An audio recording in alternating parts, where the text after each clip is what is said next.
Mountain man, do you fear me or desire me? Mail order bride asked, alone in the desert night. May of 76, I was standing on my cabin porch at 8,000 feet, watching a woman with city hands and killer's eyes sit on a steamer trunk with my name carved into the lid. She wasn't what her letters promised. No plain seamstress ever moved like that, all coiled grace and careful watching. And when she smiled at me, thanking me for the rescue I hadn't yet offered, I knew right then she'd either save my life or end it. 3 days later, I'd find the blood-stained knife hidden in that trunk. 6 days after that, federal marshals would surround my cabin, demanding I hand her over to hang. And by the time the snow melted that June, I'd have to choose between dying alone like I'd planned or dying for something that actually mattered. But I'm getting ahead of myself. Let me start with the moment Jacob Two Horses brought her up that mountain, and the exact second I knew she was going to be the death of me. Jacob Two Horses came up the final switchback with two horses, his paint mare and a chestnut carrying the woman who was supposed to be my wife. I'd been watching them climb for the better part of an hour, coffee going cold in my hand, trying to figure out why my chest felt tight. Wasn't nervousness exactly, more like that feeling you get right before a storm breaks, when the air goes still and every animal on the mountain disappears into the rocks. The woman sat that saddle like she'd been born to it, but her clothes were all wrong. Too fine, too new, not a speck of trail dust where there should have been plenty after 3 days' ride. Her hair was pinned up proper under a bonnet that probably cost more than my winter supplies. And even from 50 yards, I could see her scanning the tree line like she was expecting trouble to come riding out of it. That ain't how a seamstress sits a horse. That's how a hunted thing sits. Ezra Callahan, Jacob called out, reining in at the porch. Brought you that mail-order bride like you paid for. I set down my coffee and limped down the steps, my left leg stiff like it always was in the mornings. War wound from Shiloh, badly set, reminded me every day I was getting old. The woman's eyes tracked the limp, cataloged it, moved on. Assessing, that's what she was doing, measuring threats and exits. Ma'am, I said, pulling off my hat. Felt foolish doing it, but my mama raised me to show respect even when I wasn't feeling particularly respectful. Mr. Callahan. Her voice was smooth as whiskey, educated. Nothing like the simple, plain letters I'd received. Thank you for your hospitality. I'm Lenora Blackwood. Except she hesitated just a fraction before saying the name, like she had to remember it. Jacob dismounted, helped her down. She moved like water, all grace, and when her feet hit the ground she swayed just slightly, not from tiredness, but from the altitude. City lungs ain't used to thin mountain air. I'll get the trunk, Jacob said, and I saw his eyes meet mine. A warning there. Be careful with this one, his look said. The trunk took both of us to carry, which was the second wrong thing. What seamstress travels with a trunk heavy enough for two men to haul? I felt something shift inside when we set it down. Metal on metal, sliding. I appreciate you taking the time, Jacob, I said. He nodded, laid a hand on my shoulder. 6 weeks, I'll be back with supplies. You need anything before then? He trailed off, glanced at the woman standing there watching us with those gray eyes that seemed to see straight through a man's skull. You send word. Then he was mounting up, leaving me alone with a stranger who was supposed to be my wife and wasn't nothing like what she'd claimed to be. We stood there in the mountain silence, just wind through the pines and the distant call of a hawk. She was beautiful, I'll give her that. But it was the dangerous kind of beautiful, like a lightning strike or a rock slide, the kind that makes you want to look even when you know you shouldn't. Your leg, she said finally. War wound? Shiloh, Union side. You got a problem with that? My father fought for the Union, died at Vicksburg. She said it flat, like she'd said it too many times to feel it anymore. So no, Mr. Callahan, I don't have a problem with that. I showed her inside. One room, fireplace, sleeping alcove curtained off with canvas, table, and two chairs I'd built myself. Wasn't much, but it was honest. Everything in that cabin I'd made with my own hands or traded fair for. She stood in the middle of the room, turning slow, and I realized she was memorizing exits. The door, the window, the gun rack. It's not what you expected, I said. No. She met my eyes. But then I don't imagine I'm what you expected either. Fair enough. You take the alcove, I said. I'll sleep by the fire. We can sort out the rest later. She nodded, started toward her trunk. I noticed she was still wearing gloves even though the cabin was warm, and when she bent to open the trunk, her shawl slipped and I caught sight of something on her neck. A scar, puckered and shiny like she'd been burned. She saw me looking, pulled the shawl tight. Mr. Callahan, I need you to understand something. Her voice had changed, gone hard. I'm not who I said I was in those letters, and the man I ran from, he's not the kind who gives up. Before I could answer, we both heard it. Horses. Coming up the trail. Multiple riders, moving fast. Her face went white as snow. He found me, she whispered.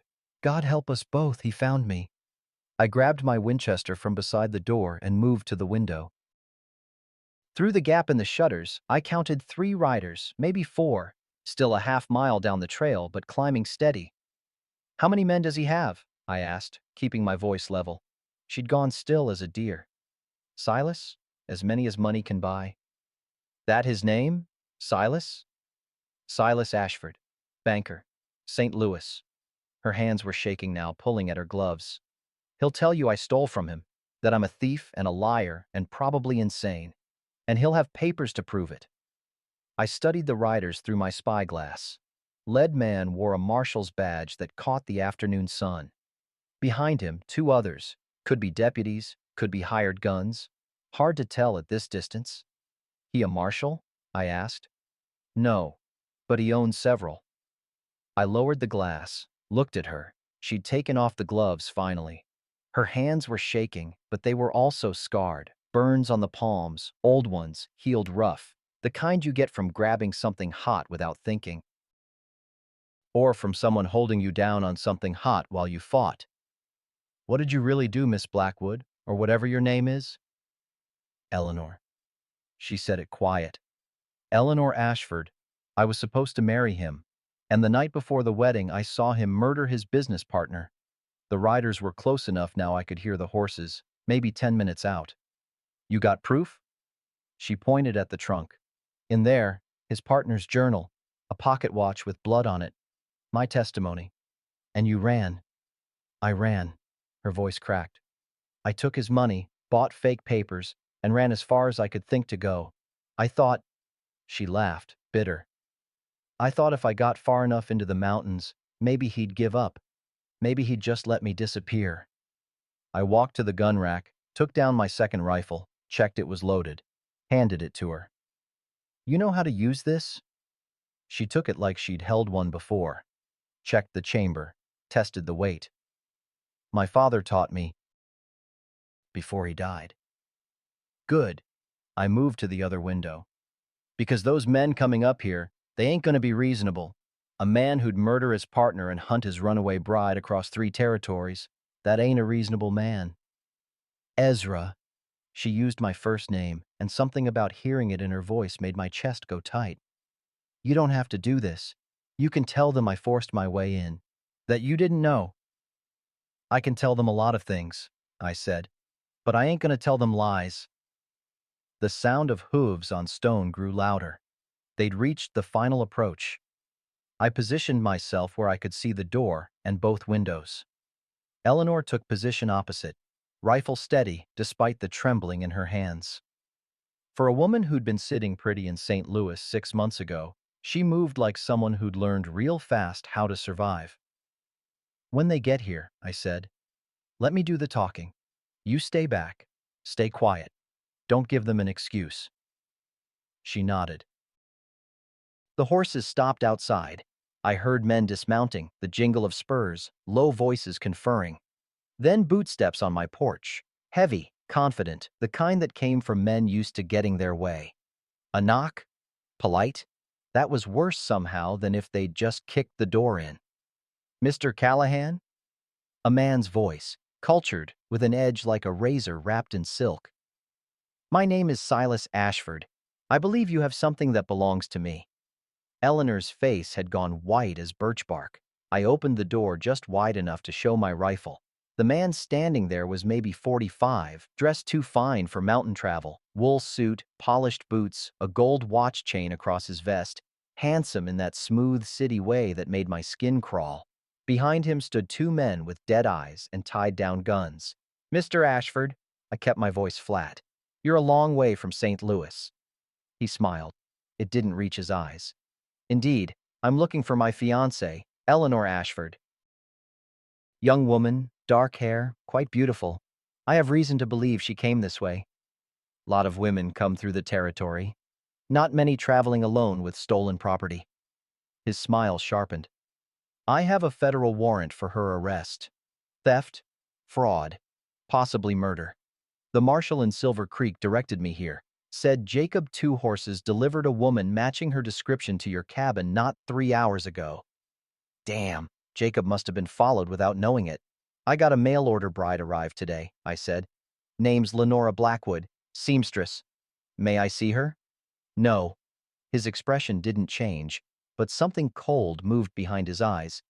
"Mr. Callahan, I'm trying to be civilized about this, but that woman is dangerous. She murdered a man in cold blood, stole valuable documents, and has been evading justice for 6 months. I have legal authority to retrieve her." "You got a warrant? Show it to me." He pulled papers from his coat, held them up. They looked official enough. Federal seal, signatures, the whole works. Could have been real, could have been bought. With enough money, you could buy anything, including justice. "Now," he said, tucking the papers away, "I'm going to ask one more time, politely. Is Eleanor Ashford inside your cabin?" I met his eyes. Saw what Eleanor had seen, something dead in there, something that killed easy and slept fine after. "Mr. Ashford," I said, "I don't know who you think you are, but this is my land, my cabin, and my business. You want to come in here and look around, you're going to need more than fancy papers from judges you probably bought." The dead-eyed men behind him shifted. Hands drifted toward guns. Ashford's smile never wavered. "Mr. Callahan, I'm a reasonable man, but I've come a very long way and I'm not leaving without what's mine, so I'll give you until dawn tomorrow to reconsider your hospitality. After that—" He didn't finish. Didn't need to. They mounted up, rode back down the trail about 200 yards and started making camp, close enough to watch, close enough to remind us they weren't leaving. I closed the door, barred it. Eleanor was still standing there with the rifle, tears running down her face. "I'm sorry," she whispered. "God, Ezra, I'm so sorry. I should never have come here. I should never have—" "You got anywhere else to go?" She shook her head. "Then you stay. We'll figure the rest out come morning." But neither of us slept that night, and when false dawn started breaking over the peaks, we heard them coming back up the trail. Only this time, there were 6 of them. 6 riders spread out in a loose semicircle around my cabin, just out of rifle range but close enough to make their point. Ashford stayed mounted this time, flanked by his 2 dead-eyed guns. The other 3 looked like they'd been pulled from whatever saloon had the cheapest rates, rough men with hard faces and the kind of desperation that made them dangerous. "Mr. Callahan," Ashford's voice carried clear in the mountain air, "I've brought additional witnesses who can attest to Eleanor's crimes. I'm offering you one final opportunity to avoid federal charges for harboring a fugitive." Eleanor stood beside me at the window, rifle in hand. Her face had that set look women get when they've made peace with dying. "Don't answer him," she said quietly. "Every word you say, he'll twist it. Use it against you later. Already planning on that." I checked my ammunition. 2 boxes of cartridges. Maybe enough, maybe not. Depended on how patient they were willing to be. "I know you can hear me, Eleanor," Ashford called out. "Come out now and I give you my word as a gentleman. Mr. Callahan won't be charged with any crime. This is between you and me, darling." "Just like it's always been." She flinched at the word darling. Her hand went to her neck, where the burn scar disappeared under her collar. "That's how he talks," she said. "Even when he's hurting you, especially then, always so civilized, so reasonable, right up until he's holding your hand over a lamp flame." I looked at her. She was staring out at Ashford with something harder than hate, more like the cold certainty you get when you've measured a man and found him wanting in every way that matters.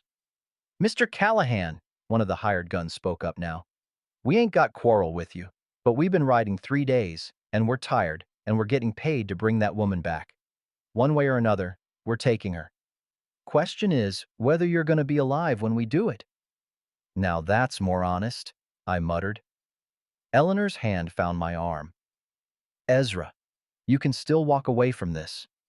Tell them I held you at gunpoint. Tell them whatever you need to tell them. I won't. I can't let you die for me. Ain't planning on dying. I moved to the gun rack, started loading my spare rifles, planning on making them reconsider the price they're getting paid. 6 against 1, 6 against 2, I corrected. You can shoot, you said. Time to prove it. She was quiet for a moment. Then, I've never killed anyone. Might not have to. Most men, you shoot near them a few times, they start remembering they got families back home. It's the true believers you got to worry about, the ones who think money's worth more than breathing. A shout from outside. One of the hired guns was riding closer, white cloth tied to his rifle barrel. They want to parley, Eleanor said. They want to get a better look at our defenses. But I opened the door a crack, rifle visible. Say your piece. The rider stopped about 30 yards out. Young fellow, couldn't be more than 25. Had that lean, hungry look of a man who'd been poor his whole life and saw this job as his way out. Mr. Ashford's offering $500 if you hand over the woman. No questions asked. You can say she overpowered you, whatever story you want. $500, and we ride away. You never see us again. $500. That was 2 years' worth of trapping. Could buy supplies, expand the cabin, maybe even hire help for the hard winters. And if I don't take it? The young man's face went carefully blank. Then Mr. Ashford says we come in and get her. And whatever happens to you, well, that's just unfortunate necessity. You believe that? I asked. You believe a man who'd chase a woman halfway across the country and threaten to kill anyone who helps her? You believe he's just going to let me walk away after? The young man's jaw worked. Some part of him knew the truth. I could see it. But $500 was $500. I believe Mr. Ashford pays what he promises, he said finally. I'm sure he does. Now get off my land before I put a bullet through that white flag. He wheeled his horse and rode back. I watched them confer, Ashford gesturing, the hired guns nodding, making plans. Eleanor was pulling back the canvas curtain to the alcove, dragging out her trunk. What are you doing? Showing you why he wants me dead so badly. She knelt, worked the false bottom loose. Inside, a leather journal, a gold pocket watch with a shattered face, and a stack of papers covered in tight handwriting. Robert Morrison's journal, she said, holding up the book. Silas's business partner. He documented everything, the railway fraud, the bribes, the embezzlement, $2 million stolen from investors. When Robert threatened to expose it all, Silas killed him. She held up the watch.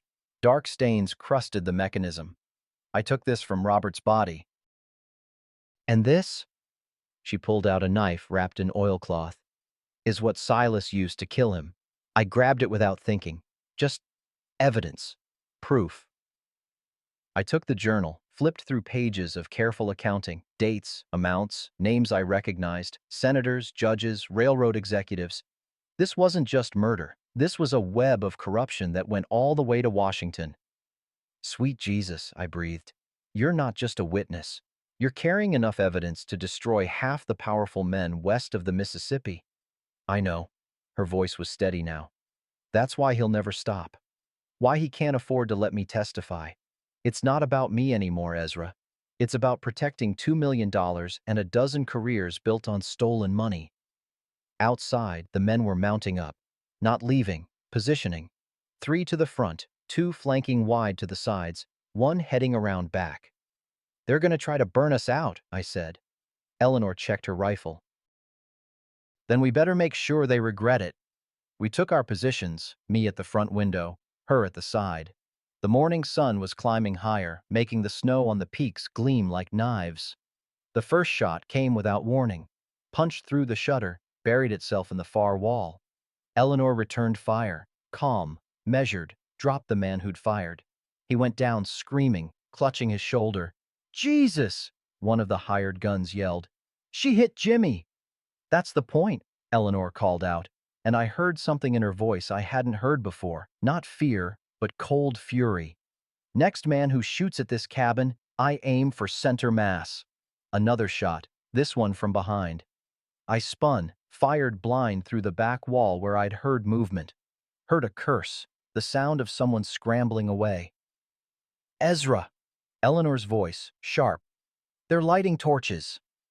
I looked out. Sure enough, 3 men with torches made from pitch-soaked rags. They'd rush us, throw them on the roof. Cedar shingles would burn fast, fill the cabin with smoke, force us out. Shoot the torchbearers, I said. Don't let them get close. We fired together. 2 torches dropped, men diving for cover. But the third man, the young one who'd carried the white flag, he kept coming, arm cocked back to throw. Eleanor's rifle barked. The young man stumbled, dropped the torch. It landed in dry grass 20 feet from the cabin. Started spreading. God, Eleanor whispered. I didn't mean. You did what you had to. But my gut was tight. The kid was crawling away, leaving a blood trail. Gut shot from the look of it. He'd die slow if nobody helped him. The fire was spreading faster now, driven by morning wind. Smoke started drifting toward the cabin. If it shifted direction, we'd have the same problem the torches would have caused. Ashford's voice cut through the gunfire. Eleanor, you just killed a man. Is that who you want to be? A murderer like you claim I am? She pressed her forehead against the wall, breathing hard. He's right. You defended yourself. Ain't the same thing.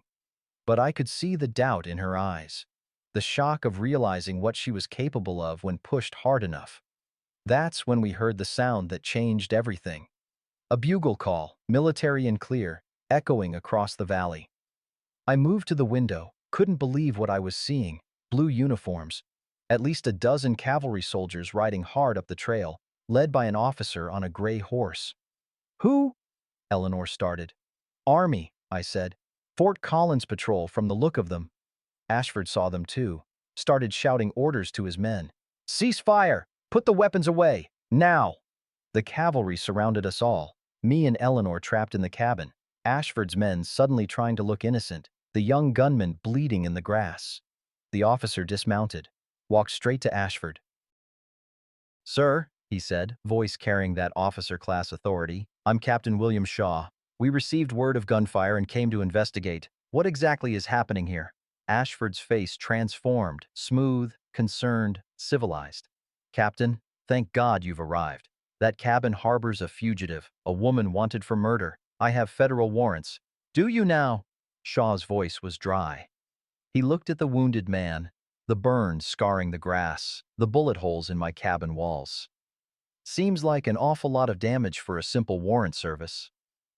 The woman is dangerous, Captain, armed and irrational. We were defending ourselves. With torches? Shaw looked at the discarded torch. Interesting defense strategy. That's when Eleanor did something I didn't expect. She opened the cabin door, walked out with her hands up, rifle left behind, stood there in full view of everyone, Ashford's men, the soldiers, me yelling at her to get back inside. Captain Shaw, she said clearly. My name is Eleanor Ashford. That man, she pointed at Silas, murdered his business partner 6 months ago. I witnessed it. I have evidence. And he's been hunting me ever since to silence me. Shaw studied her. Then Ashford. Then the wounded man. Well, he said finally, seems like we need to sort this out proper. Everyone's coming back to Fort Collins. We'll let the judge decide who's telling the truth. Ashford smiled. Of course, Captain. That's all I've wanted from the beginning. Proper justice. But Eleanor looked at me with eyes that said, we just traded one cage for another. And I knew she was right. Because the judge at Fort Collins was appointed by the territorial governor. And the territorial governor's biggest campaign contributor was a railroad executive named in Robert Morrison's journal. We'd escaped the fire, but we were riding straight into a rigged court. Captain Shaw had us mounted and moving within the hour. Eleanor rode between 2 troopers, hands bound loose at her request. So it looks proper, she'd said, meeting my eyes with a message I understood. Play along. Wait for the opening. I rode behind with Ashford's men, now disarmed and sullen. The young gunman, name was Jimmy Cord, turned out, was slung over a pack horse, gut shot and fading. Shaw had sent 2 riders ahead for the post surgeon, but we all knew the kid wouldn't make it that far. Mountain Justice was already working on him, slow and mean. Ashford rode up front with Shaw, talking smooth and easy. I could hear fragments carried on the wind. Terrible misunderstanding. The woman's quite mad with grief. Father's death affected her deeply. He was building his story, brick by brick. By the time we reached Fort Collins, half the fort would believe Eleanor was a hysterical woman who'd invented a murder to escape an unwanted marriage. Mr. Callahan. Shaw dropped back to ride beside me. You got something to say about all this? Depends. You already decided which story you're believing? His mouth twitched. Might have been a smile. I'm a soldier, not a judge. I collect facts, file reports. Other men make the decisions. Even when those decisions are bought and paid for? Now he did smile, cold as creek water. Especially then. Man learns quick in the army. You salute the rank, not the man wearing it. Judge Cornelius Hammond's been on the bench 12 years. Who am I to question his integrity? Even if that integrity's for sale? Shaw's eyes met mine. Mr. Callahan, I've been in 3 wars and 17 skirmishes. Seen good men die for bad reasons and bad men prosper for no reason at all. You think I got illusions about justice? He glanced ahead at Eleanor. But I'll tell you what I do believe. Woman looks you in the eye without flinching, walks out into gunfire with her hands up. That's either crazy or truth.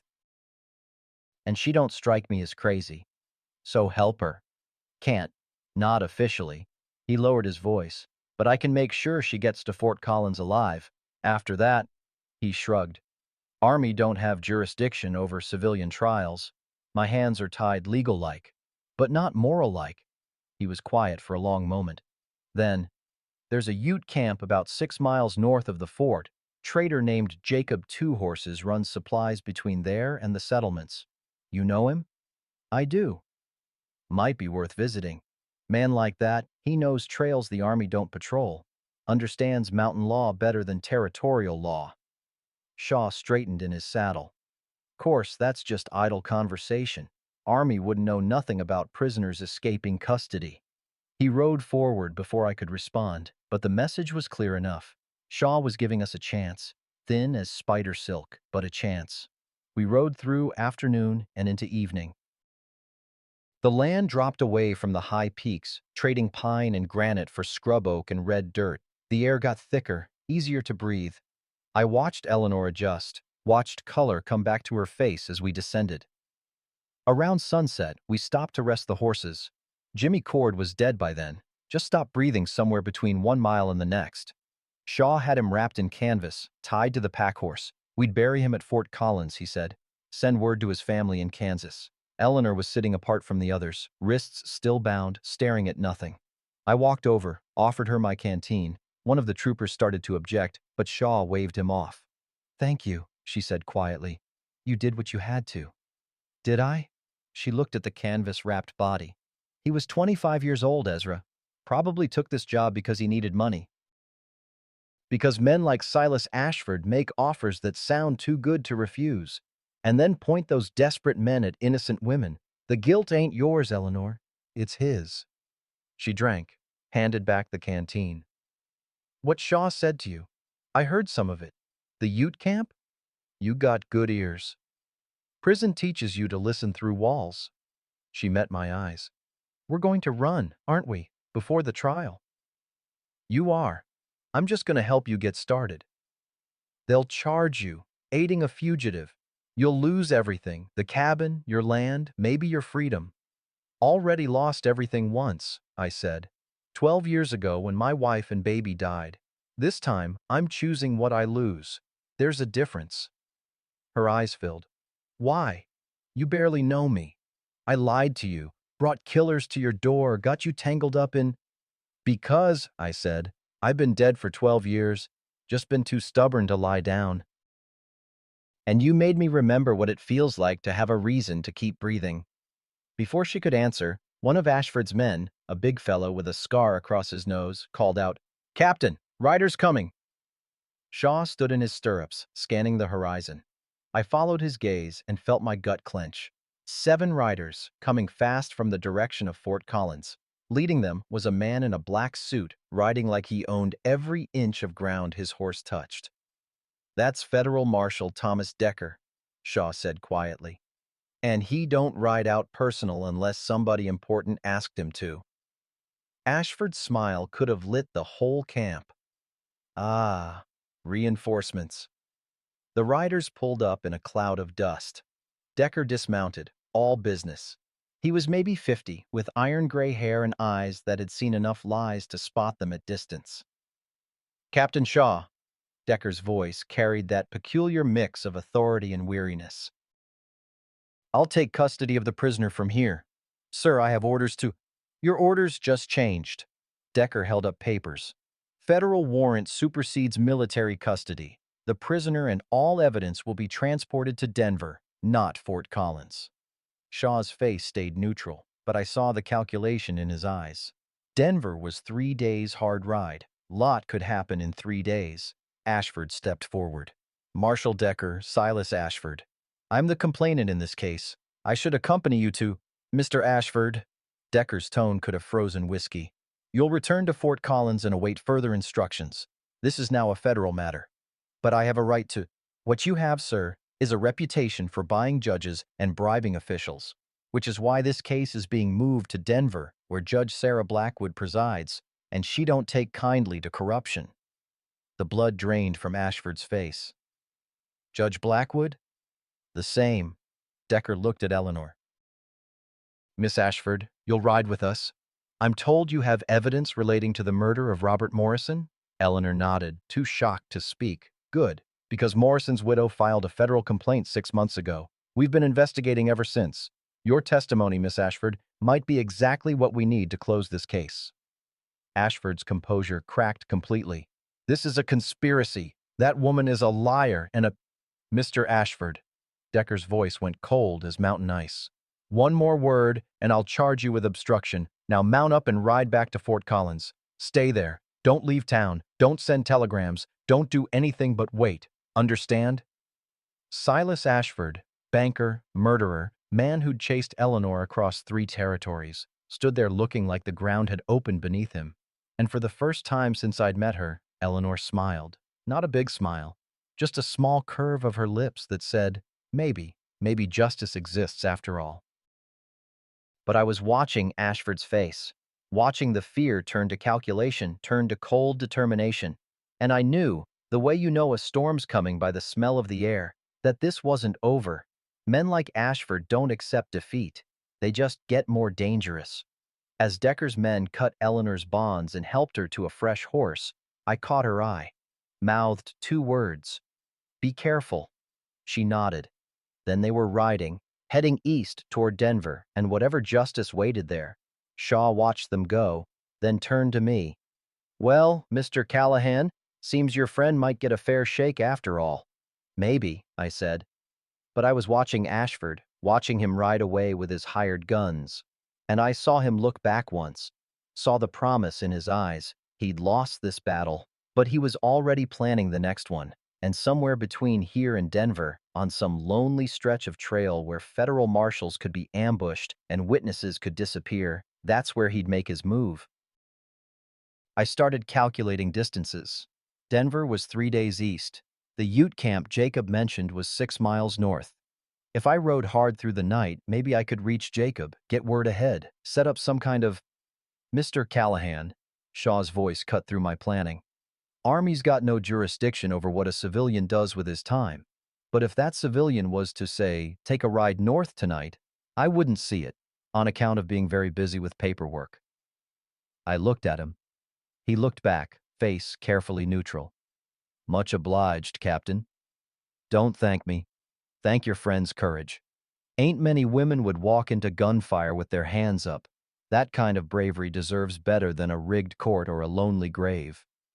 He walked away, shouting orders about making camp, and I started planning how to save Eleanor's life. Again, I rode north through darkness, letting my horse pick the trail by starlight. The mountains rose black against the sky, and somewhere up there was Jacob's camp. Somewhere behind me, Eleanor was riding toward Denver with federal marshals who might be honest or might be bought. And somewhere in between, Silas Ashford was planning how to make sure she never arrived. The Ute camp appeared near midnight, a scattering of canvas lodges and cook fires in a meadow where three creeks met. Dogs announced me before I was halfway across, and by the time I dismounted, Jacob Two Horses was standing there with a rifle and a knowing look. "Figured you'd come," he said. "Need to get word to Denver, to Marshal Decker's route." "Already done." Jacob gestured toward his fire, where a young Ute man sat working on tack. "My nephew left 2 hours ago. Rides faster than any white man. He'll intercept Decker's party by dawn, warn them about possible ambush." Relief hit me like a physical thing. "How'd you know?" "Saw Ashford's men breaking camp, riding hard toward Thunder Pass." "And that's ambush country. Narrow trail, thick trees, good cover. They'll hit Decker's party tomorrow afternoon if nobody warns them." He studied my face. "You got feelings for that woman." Wasn't a question. I didn't bother denying it. Known her 6 days. "Mountain time moves different. You said so yourself." Jacob poured coffee, handed me a cup. "My wife. I knew her 3 days before we married. 32 years we had together before the fever took her. Some people you just know." I drank the coffee. It was thick and bitter and exactly what I needed. "What happens now?" I asked. "Now we wait. See if Decker's smart enough to listen to warnings. See if Ashford's stupid enough to try anyway." Jacob sat down, motioned for me to do the same. "But while we're waiting, I got something to tell you. About your woman's story." "She ain't my woman. Yet." He smiled. "Robert Morrison, the man Ashford killed. He was my cousin's husband." I stared at him. "What?" "My cousin Sarah married a white banker 20 years ago. Her family didn't approve, but Morrison was a good man, respected her people, learned our language, treated her with honor." Jacob's voice went hard. "When he died, they told Sarah it was an accident, but she knew Morrison, knew he was careful, knew something was wrong. She filed the federal complaint." "She did. And when your Eleanor ran, when word spread about a woman with evidence, Sarah sent me looking. Told me to find her, protect her, get her to Denver alive." He met my eyes. "That's why I brought Eleanor to your cabin, Ezra. Knew you'd keep her safe. Knew you had honor." The pieces fell together. "You set this up. I gave you a choice. You could have turned her away, could have believed Ashford's lies. You chose to stand up. That's on you." I should have been angry. Instead, I felt something like relief. This wasn't random chance. This was bigger than me and Eleanor. This was justice trying to work through whatever channels it could find. "Sarah wants to meet her," Jacob said. "The woman who witnessed her husband's murder. The woman who's risking everything to see justice done. If we make it through tomorrow." "We'll make it. My nephew's the best rider in 3 territories." "And Decker?" Jacob smiled. "I know Decker. Rode with him during the Apache campaigns. He's honest and he's smart, and he don't take kindly to ambushes. Ashford's men won't know what hit them." We sat in companionable silence, drinking coffee, watching stars wheel overhead. Somewhere out there, Eleanor was trying to sleep with armed men all around her. Somewhere else, Ashford was checking his weapons and planning murder. And here I sat, trusting in warnings and honor and the slim hope that justice might actually work for once. "There's something else," Jacob said quietly. "Something you should know about Ute law." "What's that?" "When a man protects a woman from death, when he offers his home and risks his life for her safety, that's a marriage bond in our tradition. Stronger than any paper or ceremony. You and Eleanor, you're already married by mountain law. You just don't know it yet." I looked at him. "That how it works?" "That's how it works. Course, white law don't recognize it. But white law don't recognize a lot of things that are true anyway." He stood, stretched. "Get some sleep. Tomorrow's going to be a long day." But I couldn't sleep. Kept thinking about Eleanor riding through darkness, about the moment she'd walked out of my cabin with her hands up, about the way she'd looked at me before Decker's men took her away, about how maybe Jacob was right, maybe some things you just know. Near dawn, I heard horses. Jacob heard them too. We were both on our feet, rifles ready, before the riders came into view. 3 horses. Jacob's nephew in the lead, foam on his mount's flanks from hard riding, and behind him 2 others, Marshal Decker and Eleanor. She slid off her horse and ran to me. I caught her, held her, felt her shaking. Ambush at Thunder Pass, Decker said, dismounting. Just like your man warned. Had 6 guns waiting. We went around, hit them from behind. Captured 4. Killed 1. The last one ran. Ashford? I asked. Still in Fort Collins, last I heard. But we found telegrams on his men. Instructions from Denver. Decker's face was grim. Judge Hammond sent them. The same judge who was supposed to hear Eleanor's case. He's been on Ashford's payroll for 5 years. Eleanor pulled back to look at me. It goes all the way up, Ezra. The territorial governor, half the railroad commission, judges, marshals.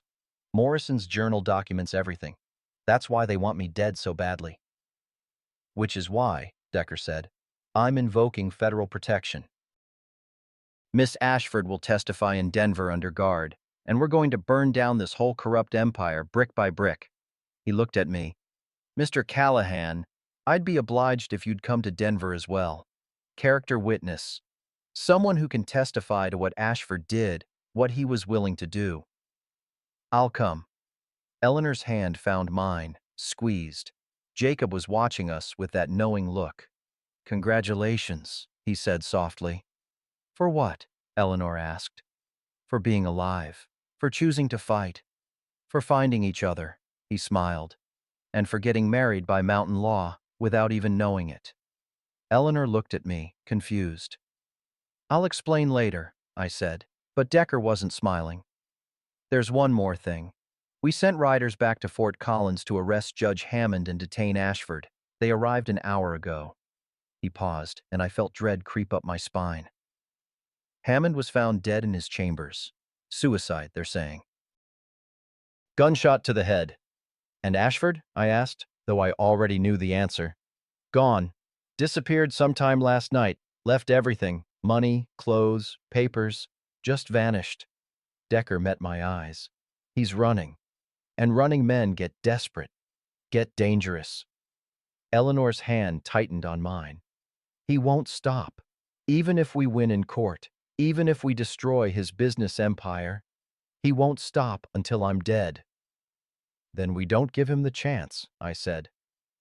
But even as I said it, I was thinking, a man with nothing left to lose. A man who'd killed once and knew he'd hang for it eventually.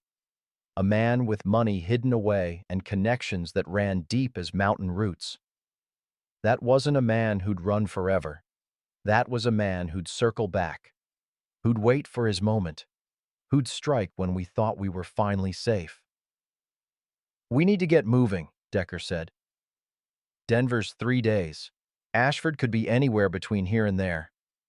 We mounted up. Eleanor rode beside me now, Decker's protection official. As the sun rose over the peaks, painting the world gold and red, I looked at her profile and thought about what Jacob had said. Mountain law, marriage by protection and choice and shared danger. Maybe he was right. Maybe we were already bound in ways that mattered more than paper. But first we had to live long enough to find out. Because somewhere out there, Silas Ashford was planning his final move, and men like that, when they got nothing left to lose, they took everyone down with them. We made camp the first night in a box canyon with good sight lines and our backs to solid rock. Decker posted sentries in shifts, and nobody slept easy. Every snap of a twig, every owl call, had us reaching for rifles. Eleanor sat close to the fire, Morrison's journal open on her lap, going through the entries again like she was memorizing them for trial. You don't need to do that, I said quietly. You lived it. You saw it. I need to be perfect. Her voice was tight. One mistake, one hesitation, and they'll tear my testimony apart. Say I'm confused, traumatized, making things up. Eleanor. They killed Judge Hammond, Ezra. Made it look like suicide, but we both know Ashford had him killed. Silencing witnesses, destroying evidence. By the time we reach Denver, who knows what else will be gone? I took the journal from her hands, closed it. Then we make sure you get there alive. Rest comes after. She leaned against me, exhausted. Within minutes, she was asleep against my shoulder. I sat there watching the fire, one arm around her, rifle across my knees.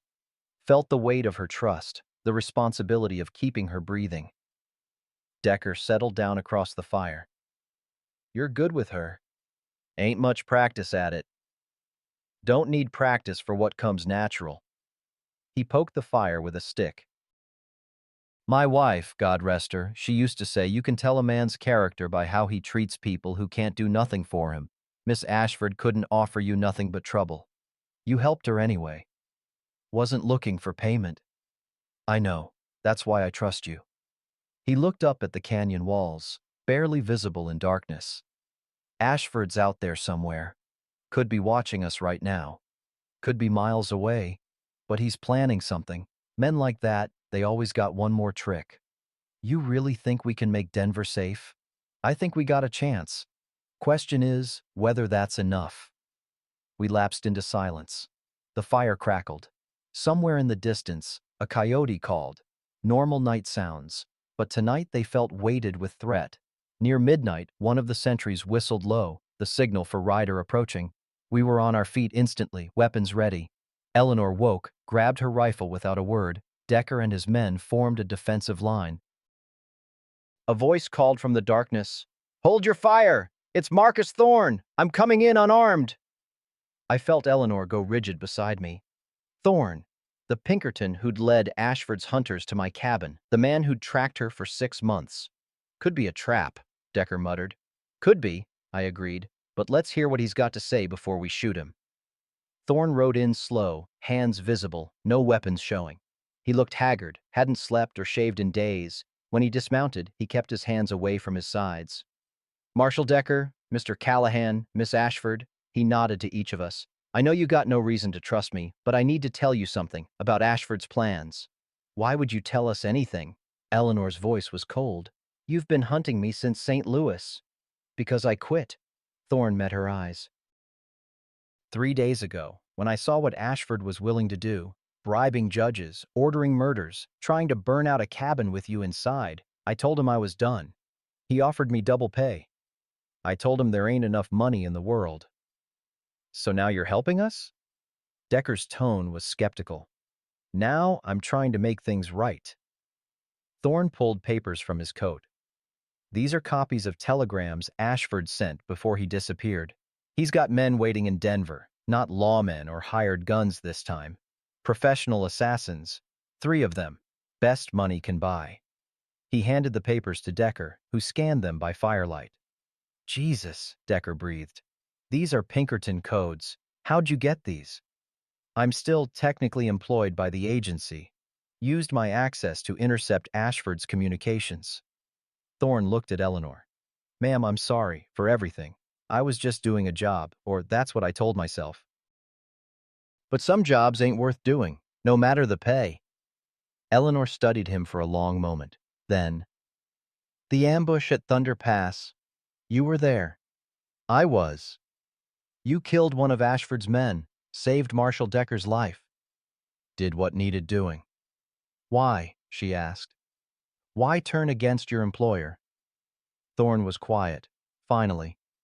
Got a daughter, 16 years old. Smart, brave, wants to be a teacher. When I watched you walk out of that cabin with your hands up, knowing you'd probably die but doing it anyway because it was right. He shook his head. I thought about my girl. Thought about what kind of man I wanted her to remember me as. And I knew I couldn't be part of Ashford's plan anymore. Decker and I exchanged glances. Eleanor's face was unreadable. How do we know this isn't part of Ashford's plan? I asked.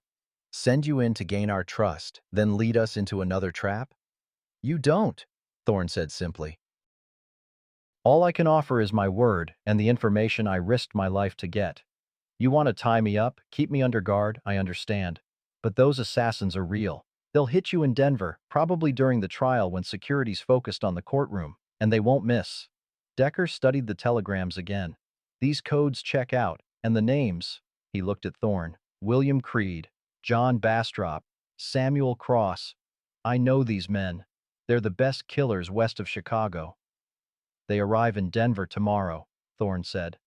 They'll scout the courthouse, plan their approach. You've got maybe 48 hours before they strike. Eleanor moved closer to me. I felt her trembling, not from fear, but from exhaustion and hope warring inside her. If this is true, she said quietly, if we know they're coming, we can prepare, set a trap of our own. That's what I'm thinking, Decker said. Turn the hunters into the hunted. He looked at Thorne. You willing to help? Really help. Because if you're lying to us, if this is some elaborate game, I'll personally make sure you hang alongside Ashford. I understand, Marshal, and I'm willing. Thorne's jaw set hard. My daughter deserves better than a father who enables murderers. So yeah, I'll help you catch these assassins. I'll testify against Ashford. I'll do whatever it takes to make this right. Decker nodded slowly, then held out his hand. Thorne shook it. Just like that, we had an ally. A man with insider knowledge, Pinkerton connections, and guilt eating him alive. Dangerous combination. But maybe, just maybe, enough to tilt the odds in our favor. All right, Decker said. Here's what we're going to do. We ride hard for Denver, arrive tomorrow afternoon. Thorne, you get us into the Pinkerton office. We access their files on these assassins, learn their methods, their patterns. Then we set up countermeasures. Guards in places they won't expect. Snipers watching the courthouse. Make it so they can't make a move without us knowing. And Ashford? Eleanor asked. Still out there somewhere, Decker admitted. But without hired guns, without corrupt judges backing him, he's just one man, and one man can be caught. I wasn't so sure. One man with nothing to lose could do a lot of damage before getting caught, but I kept that thought to myself. We broke camp before dawn, riding hard for Denver with our unexpected ally. Eleanor rode beside me, hopeful for the first time in days. You think he's telling the truth? She asked quietly. Thorne? I think a man who mentions his daughter like that, with that kind of pain in his voice. Yeah, I think he's telling the truth. People change sides. They do. Question is whether they change in time.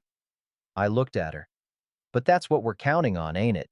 People choosing right over wrong, choosing honor over money. That's the only way any of this works. She smiled, small but real. Mountain law. Mountain law, I agreed. But as we rode toward Denver and whatever waited there, I couldn't shake the feeling that we were missing something, that Ashford was planning more than hired assassins and courthouse ambushes, that somewhere in the shadows, he was preparing his final move, and we wouldn't see it coming until it was too late. The mountains fell away behind us. Ahead, Denver rose from the plains, civilization, law, justice, or the illusion of all three. We'd find out which soon enough, because by sunset tomorrow, Eleanor would take the stand, and by dawn the day after, we'd all be dead or free. No middle ground left. Just the reckoning we'd been riding toward since the day she sat on that steamer trunk and looked at me with killer's eyes. That night, locked in a Denver hotel room with federal guards outside, Eleanor couldn't sleep. She sat by the window watching the street below, Morrison's journal open on her lap. You should rest, I said. Tomorrow's the final day. I keep thinking about Judge Hammond, how they made it look like suicide. She turned a page absently. What if they try something like that with me? Make it look like I killed myself out of guilt? Not gonna happen. Decker's got men everywhere. Thorne's watching the Pinkertons. Jacob's people are on every roof. I moved to stand beside her. You're protected. Am I? She looked up at me, and for the first time since the trial started, I saw real fear. Ezra, powerful men don't go down easy, and Ashford's connected to people who make him look small. What if? A knock at the door. 3 quick raps, pause, 2 more. Decker's signal. I opened it. The marshal stood there with a telegram, his face grim. We got a problem. Eleanor stood. What kind of problem? The kind where the territorial governor just issued a pardon for Silas Ashford, citing irregularities in the arrest and detention process. He's being released at dawn. The bottom dropped out of everything. He can't do that, Eleanor whispered. This is a federal case. Federal case in territorial court, Decker said. Governor's claiming jurisdiction, and he's got backing from the Railroad Commission, the mining syndicate, half the business community. They're calling it political persecution of a prominent citizen. I felt rage building, cold and controlled. So that's it? He just walks? Not if we can prove the governor's taking bribes, too. Decker held up the telegram. But here's the thing. This order came through before the trial even ended, like someone told the governor exactly when to issue it. Eleanor's face went white. Someone in our camp. Someone who knew the timing, knew when we'd present evidence, knew everything. Decker looked at both of us. I need you to think. Who knew all the details of our case? Who had access to everything? We ran through the list. Prosecutors, court officials, guards, Pinkerton agents. Then Eleanor stopped, looked at the journal in her hands. Mitchell, she said quietly. The federal prosecutor. He borrowed this journal 2 days ago. Said he needed to review it for cross-examination. Returned it yesterday. She flipped to a section near the end. Stared. Then ripped out a page. No, not ripped. The page had been cut out cleanly, professionally. What was on that page? I asked. The entry about the governor. Morrison documented a $50,000 payment to the territorial governor in exchange for railroad easements. Proof of corruption. Her hands shook. Mitchell removed it. Decker's jaw clenched. Son of a bitch. He's been working for them the whole time, pretending to prosecute while sabotaging the case from inside. Where is he now? Downtown, probably celebrating with Ashford's people. Decker's hand moved to his gun. But not for long. We moved fast. Decker, me, 3 of his most trusted marshals, left Eleanor with Jacob and 4 armed Ute guards. Nobody was getting through them. Found Mitchell in the Grand Hotel bar, drinking expensive whiskey with 2 railroad executives and a territorial judge. He saw us coming, smiled like butter wouldn't melt. Marshal Decker, Mr. Callahan, join us for a drink? Decker slammed the missing journal page on the table. You're under arrest for obstruction of justice, destruction of evidence, and conspiracy. Mitchell's smile never wavered. I'm a federal prosecutor. You can't arrest me. Watch me. Decker hauled him up by the collar. Enjoy your drink, gentlemen, because you're all next. The railroad executives ran. The judge sat there looking sick. We dragged Mitchell back to the courthouse, threw him in a cell next to where Ashford was being held for his final night, and that's when the real moment came. Mitchell looked through the bars at Ashford. I did everything you asked, removed the evidence, arranged the pardon. Where's my money? Ashford stared back cold as winter stone. There is no money. You were useful, now you're not. Mitchell's face went from confident to confused to terrified. But you promised. We had a deal. I had a deal with the governor. You were just the tool to make it work. Ashford smiled. And now you're the scapegoat. They'll charge you with everything, and I'll walk free while you hang. The prosecutor crumpled, started talking, gave up names, dates, amounts. Every corrupt official, every bribed judge, every piece of the conspiracy. By dawn, Decker had enough evidence to arrest half of Denver's elite. But Ashford's pardon still stood, unless we could prove the governor himself was corrupt, which meant one more witness had to testify. Not Eleanor, not Morrison's journal, but Sarah Blackwood herself, Robert Morrison's widow. The Ute woman who'd been gathering evidence for 6 years, who'd been waiting for this exact moment. And as the sun rose over Denver, she walked into that courtroom wearing traditional dress and carrying documents that would burn it all down. Your Honor, the defense attorney stammered, this is highly irregular. Sit down, counselor, Judge Blackwood said. And this time, she didn't hide who she was. My name is Sarah Blackwood, born Sarah Two Rivers. I'm Ute by blood and Morrison by marriage, and I'm here to testify about my husband's murder and the men who profited from it. She held up a ledger. This is my husband's personal accounts. The governor's $50,000 bribe is in here, along with payments to Judge Hammond, Federal Prosecutor Mitchell, 3 senators, and a dozen territorial officials. She looked directly at the gallery, where the governor sat sweating. By Ute law and territorial statute, I claim blood debt. Every man who profited from my husband's murder will pay, starting with Silas Ashford. The courtroom exploded, and I knew, finally knew, that justice might actually win. But Ashford was staring at Eleanor with eyes that promised one thing: this wasn't over. Not yet. The governor fled Denver that afternoon. By evening, federal marshals had him in custody at the Kansas border. By midnight, he'd confessed to everything, hoping to save himself from the noose. Ashford's pardon was voided. The trial resumed at dawn. Sarah Blackwood's testimony was devastating. 20 minutes of quiet, precise documentation of corruption so deep it would take years to root out. When she finished, even Ashford's lawyer had nothing to say. The jury deliberated 37 minutes, guilty on all counts. Judge Blackwood's face was carved granite as she pronounced sentence. Silas Ashford, you are hereby sentenced to hang by the neck until dead. Sentence to be carried out in 30 days. Ashford stood. For the first time since I'd met him, his mask cracked completely. You can't. I have money. I have connections.